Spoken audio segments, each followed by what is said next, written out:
Welcome to this explainer. Today, we're going to break down a true masterclass in storytelling. We're looking at how to take a dark, intense political thriller and pivot it into a high-stakes cooking competition, all without making your audience wonder if they just accidentally changed the channel. We'll be using the iconic story of Jang Geum in the royal kitchen to unpack exactly how writers manage these massive genre shifts while keeping viewers completely hooked. It is a really delicate balancing act, and honestly, understanding the anatomy of this pivot is going to fundamentally change how you look at narrative structure. All right, let's look at our structural roadmap for today. We're going to hit 4 key beats: the culinary battlefield, meet the ultimate rival, food as medicine, and finally, a threat to power. So, imagine you're a writer facing what's often called the Part 2 challenge. When a story shifts from the shadowy life-or-death stakes of a political thriller into what, on the surface, looks like a cooking show, audience attention can easily dip. People naturally start to wonder, wait, where did all the danger go? To keep that pacing tight and viewers glued to the screen, a script absolutely cannot get bogged down in simple, episodic cooking battles. Instead, it has to focus strictly on deep personal rivalry and the profound philosophy behind the kitchen itself. Okay, let's jump right into beat number 1, the culinary battlefield. You see, the Soragan, or the royal kitchen, is framed as way more than just a backdrop with pots and pans. It's essentially a character itself. Writers have to establish it as the absolute engine room of the palace's political power. Think about it. Whoever controls the king's diet controls his health, his mood, and ultimately, his decisions. It is literally the ultimate toxic workplace, where a bad bowl of soup could topple an entire government.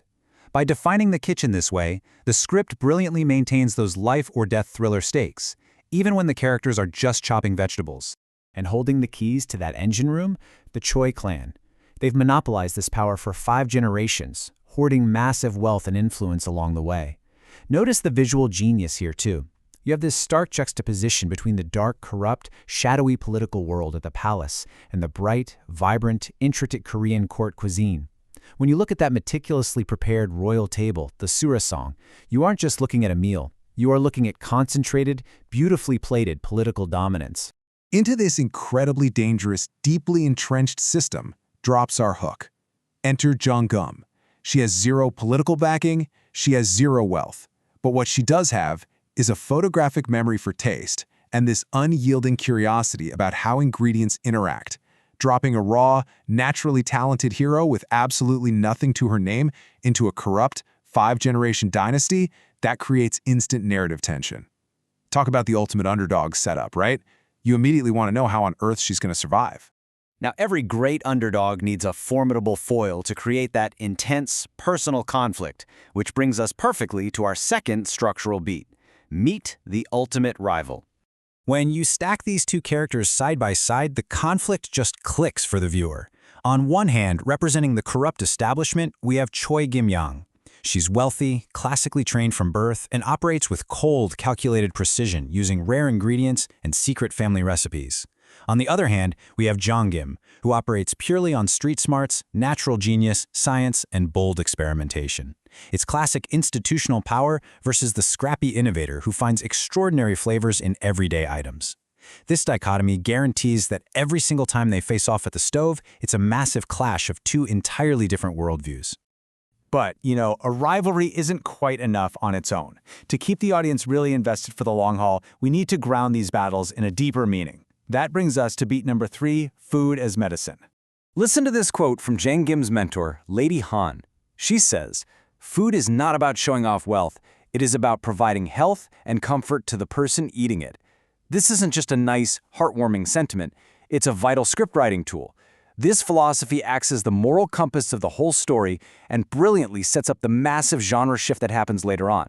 It totally elevates the cooking from a mere contest of skill into a profound act of care and medical intervention. But here's the thing. As storytellers, we can't just state a philosophy and expect the audience to buy it. We actually have to prove her genius through active, high-stakes problem-solving. This is where the plot really does the heavy lifting. The script forces Jang Geum into intense situations where her worldview is tested, like when she identifies a specific hidden ingredient that's secretly making the king ill, or when the Choi clan aggressively sabotages her supplies, forcing her to MacGyver incredibly clever substitute ingredients just to win a challenge. It's a flawless execution of show, don't tell, completely cementing her brilliance for the viewer. This naturally escalates things back into the political realm, leading us to our final structural beat, a threat to power. Watch how incredibly fast the pacing accelerates here. First, Jang Geum and her mentor start winning major competitions. Naturally, this leads to step 2, earning the high favor of the king and queen. But here comes the pivot, step 3. The Choi clan does the math and realizes Jang Geum is on a direct track to become the highest kitchen lady. Suddenly, shifting to step 4, the narrative transitions from a simple kitchen victory right back into an existential threat against an entire political establishment. She's no longer just a nuisance making better soup. She is a direct threat to a 5-generation dynasty of wealth and power. And that, right there, is how you seamlessly blend a kitchen drama back into a political thriller. I want to leave you with this final, gripping question that the writers used to close out this act. What will the Choi clan do now? Knowing they're entirely outmatched at the stove, they're going to stop playing by the rules. They will plot to eliminate her completely, which perfectly paves the way for the devastating, life-altering betrayals of the story's next act. When you structure a narrative pivot with this level of precision, you don't just retain your audience, you leave them absolutely desperate to find out what happens next.